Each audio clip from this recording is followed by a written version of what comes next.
Sekarang ini berbalik. Sumbawanya luar biasa besar. 90% nanti UKM dari Pulau Sumbawa.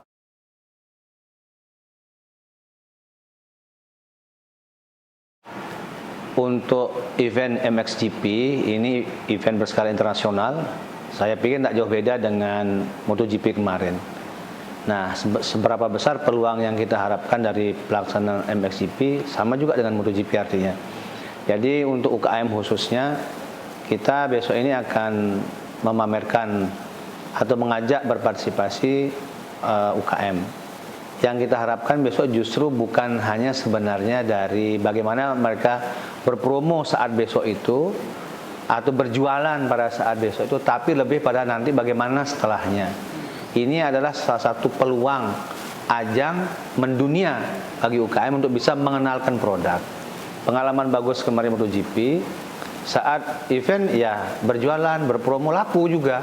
Tapi lebih dari itu, setelah itu ternyata produk itu banyak dikenal orang.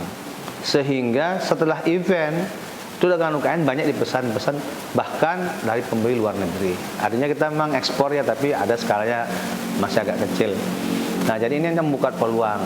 Nah, ini kita harapkan menjadi multiplier effect bagi UKM dan menjadi contoh baik bagi UKM yang lain. Nah, bangsa kita, masyarakat kita ini kan budaya mencontohnya tinggi. Jadi kalau sudah yang berhasil, mereka ngikut, biasa sekali. Nah, ini kita harapkan peluang yang ada sekarang itu bisa dicontoh oleh teman-teman yang lain. Nah, satu sisi. Yang kedua, kita juga berpeluang untuk meningkatkan sebenarnya kapasitas UKM. Kalau kemarin UKM itu kan mungkin dia tidak sebagus sebelumnya. Packing dia belum bisa. Melakukan manajemen usahanya belum maksimal. Masuk digitalisasi belum. Dengan ada event, itu semua bisa. Di MotoGP itu terjadi semua.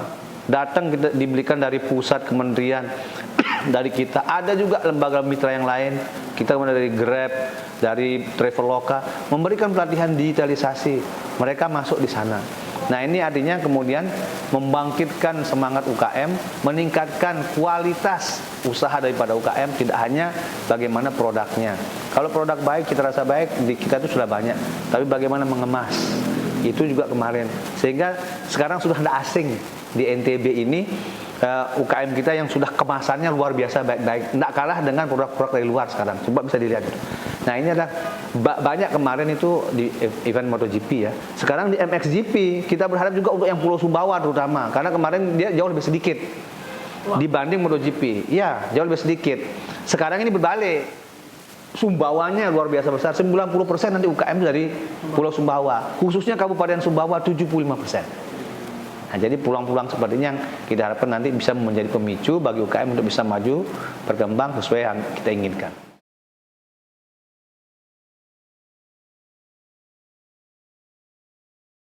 Hari-hari ini saya banyak menerima tamu, banyak undangan, baik itu dari luar negeri, universitas, lembaga-lembaga, untuk menawarkan diri membantu kita bagaimana UKM ini go internasional.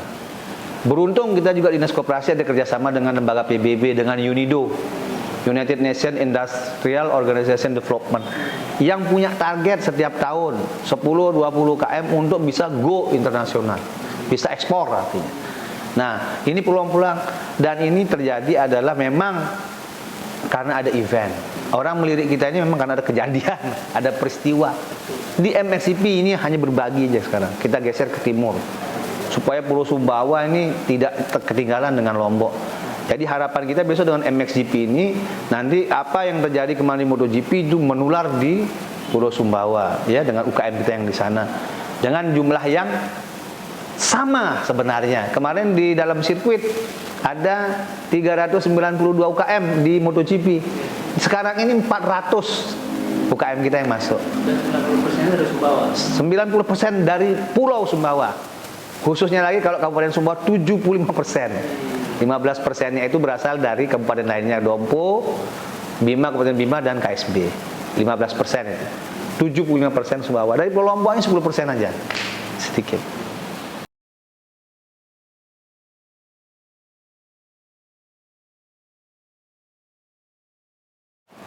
Aduh, kalau saya bicara apa yang dicari, banyak semua yang dicari. Hampir semua? Iya, jadi manusia hidup, semua hampir kebutuhan. Sekarang Bapak berbicara kopi. Kopi ini sudah keluar kemana-mana sebenarnya kopi ini. Cuman itu sudah volumenya saja jadi masalah masih. Jadi kopi laku dijual. Kita punya kemarin ketak. Ketak itu sudah resmi ekspor, kontainer besar dia. Resmi.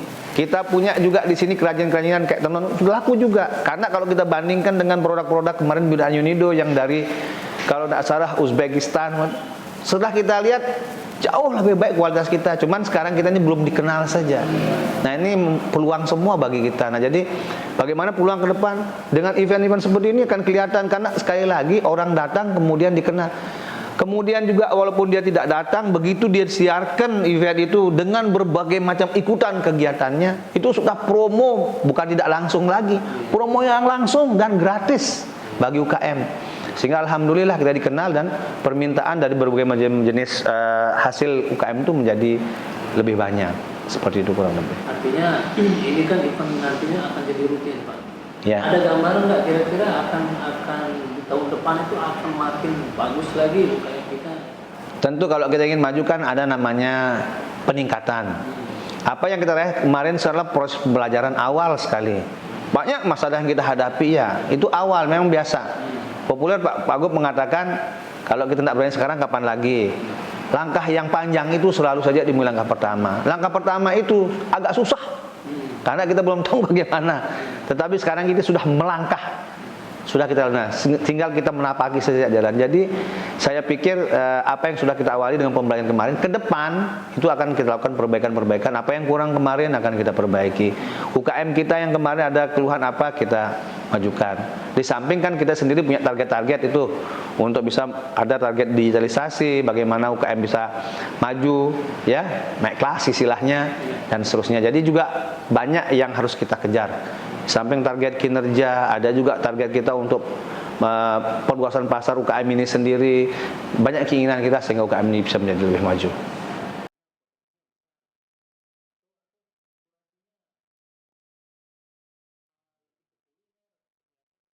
Nah, ini kan kalau event, sebenarnya kalau UKM ini kan banyak, non UKM pun banyak.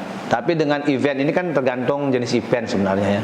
Lah karena ini sport, orang nonton, itu pasti yang banyak dibutuhkan adalah makanan minuman. Karena kebetulan panitia kan tidak menyediakan itu untuk puluhan ribu penonton itu mau makan di mana. Nggak ada penyedianya kecuali mungkin yang di Skybox, yang di VVIP. Oke kalau. Tapi bagi penonton-penonton yang umum, yang apalagi festival yang banyak puluhan ribu itu kan tidak ada yang siapkan makan. Nah itulah kemudian pulang UKM. Nah sekarang itu pulang UKM itu yang mereka tangkap untuk bisa berjualan. Nah saya pikir pulang-pulang seperti ini juga bisa menjadi pemicu UKM untuk bisa berkreasi, meningkatkan produk dan tahu cara jualan. Nah, karena kemarin ya saya bilang ini langkah awal, masih banyak masalahnya. Mereka menaksir volume jualan saja kemarin belum. Hari terakhir MotoGP jam 2 siang belum ada orang jualan. Nggak adanya itu karena barangnya habis.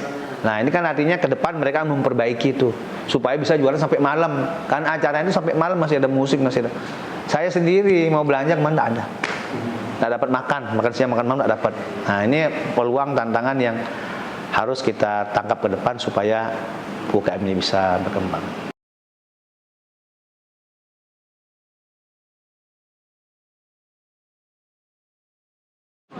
Saya pikir bicara peluang selalu ada ya.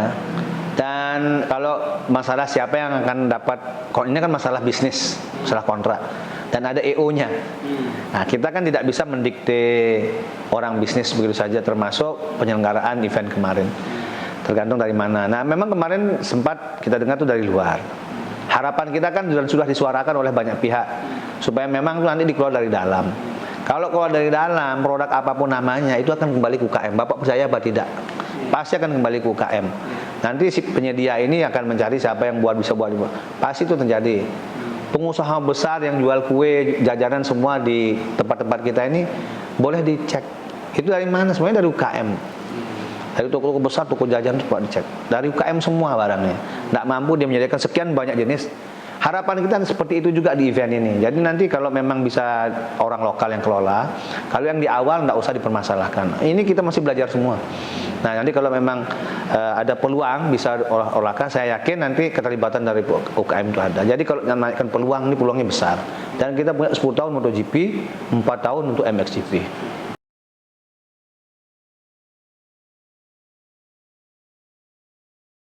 Nah, kalau sekarang alhamdulillah beruntung. Tidak seperti kemarin tuh ada dalam sirkuit, ada di luar sirkuit, tapi masih area Mandalika. Kalau sekarang ini MXGP semuanya masuk di kawasan sirkuit. Jadi ya di pagarnya itu masuk pagar semua lah istilahnya. Tapi memang ada penempatan UKM yang komersial bisnis, istilahnya ada UKM yang di bawah. Tapi semuanya bisa diakses oleh penonton siapa saja. Jadi kalau kemarin tuh orang perlu keluar sirkuit untuk berbelanja, enggak. Kalau ini enggak, semua mau beli tiket di Skybox, mau VIP, mau VIP, mau festival, semua bisa mengakses UKM. Jadi kita optimis. Dan ini jika nanti ekspektasi kita ada 30-50 ribu penonton, ada UKM hanya 400, saya pikir habis semua jualannya, akan laku. Dalam 3 hari itu ya? Saya tidak berani mengatakan dalam 3 hari karena pengalaman kita kemarin WSBK dan MotoGP, hari pertama selalu saja penonton tidak maksimal. WSBK penontonnya sedikit, MotoGP hanya 7% hari pertama, sedikit. Hari kedua, terutama hari ketiga, baru benar-benar penonton itu banyak. Sehingga konsumen itu kan saat itu, harapannya hari kedua, ketiga itulah. Dan strategi ini akan saya sampaikan kepada UKM saat technical meeting nanti, insya Allah, bahwa hari pertama kondisinya begini, hari kedua begini, hari ketiga ini, sehingga mereka siap.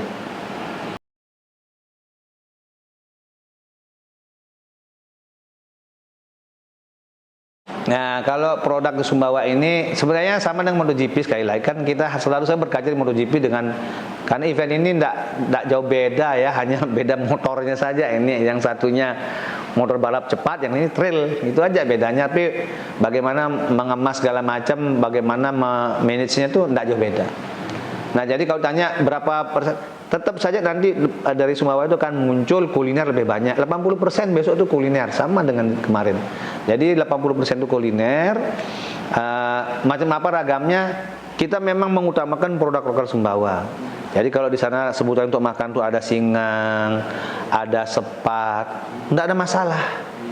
Nanti tinggal pengemasannya saja. Itu kan senggang sepat itu pakai kuah. Kita kasih tahu cara mengemasnya. Tinggal nanti dia saat pembeli datang, tinggal ditumpahkan saja kuahnya. Jadi tidak membutuhkan apa yang banyak, dan sampahnya juga tidak terlalu banyak. Tidak ada cuci-cuci di tempat lokasi karena itu apa ya, single use gitu modelnya ya. Jadi langsung dibuang. Nah, jadi seperti itu. Nanti ada memang ya briefing, technical meeting untuk UKM supaya dia siap di pelaksanaan event MXGP.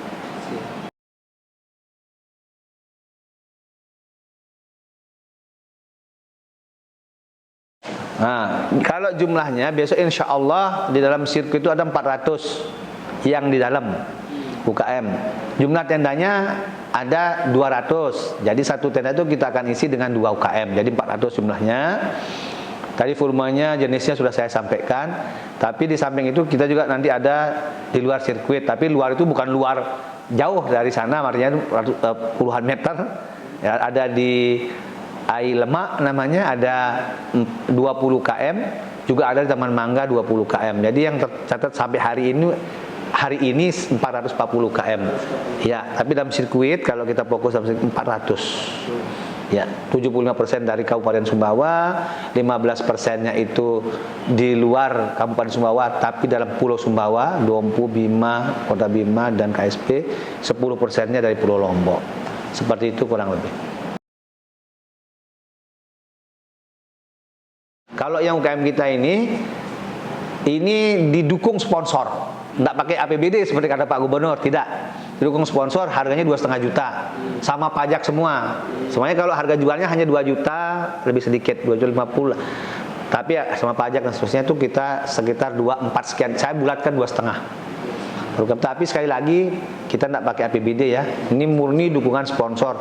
Dan alhamdulillah kesempatan yang baik ini saya sampaikan terima kasih kepada sponsor atau calon sponsor, karena ada yang belum klarifikasi sampai hari ini ketika kita bicara ini. itu dukungannya alhamdulillah sangat baik. Tapi yang sudah konfirmasi ke kami itu dari Kementerian Koperasi, kemudian dari Bank BCA, dari Pegadaian Wilayah Dompu, dari Bank BNI itu yang sudah konfirmasi. Yang lainnya ini mungkin hari ini akan memberikan konfirmasi. Insya Allah dukungan untuk 200 tenda itu bisa kita raih.